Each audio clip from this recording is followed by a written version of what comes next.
A reading from the Gospel of John.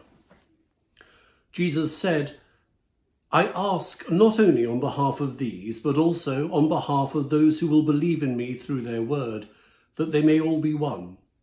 As you, Father, are in me and I am in you, may they also be in us, so that the world may believe that you have sent me.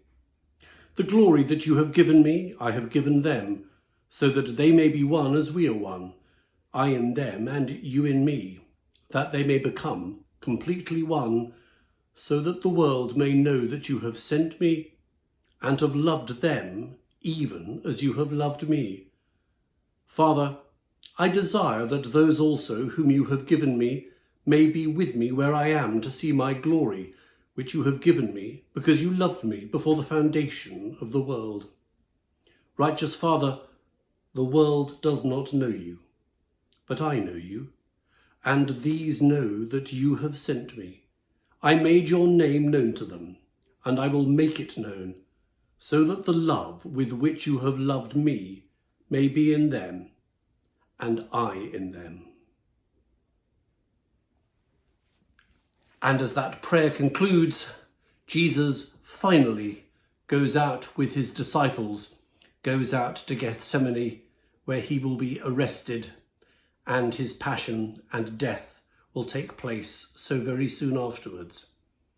These are the last words of what is sometimes called the high priestly prayer in chapter 17 of John, coming at the end of 4 quite lengthy, sometimes rather repetitive chapters where Jesus speaks to his disciples and then makes this profound prayer to God the Father.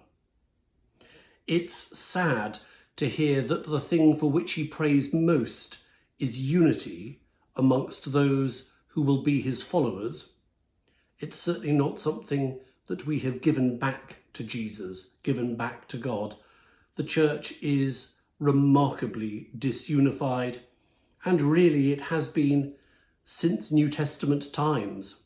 One can read different and sometimes angrily different theologies reflected even in the life of the very early church. That becomes apparent in some of Paul's letters and even in the Acts of the Apostles. And thus it has continued for most of Christian history.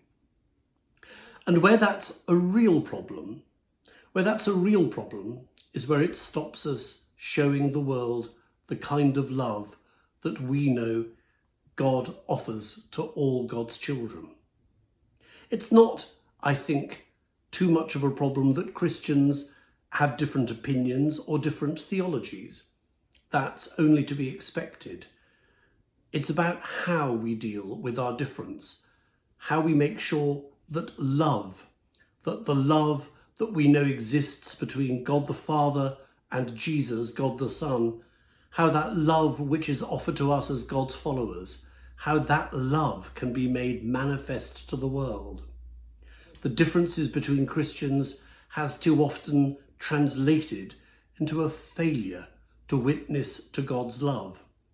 Jesus is very clear in that passage, "Father, the world doesn't know you." And that means it's down to us as Jesus followers in our own age. It's down to us to demonstrate love in how we serve the world. We're not always good at that. I hope that as we hear these concluding prayerful words of Jesus spoken just minutes before his arrest, I hope that we rekindle a true desire to work out how we live with difference and to make sure that it never hinders us from showing God's love to all those around us. Amen.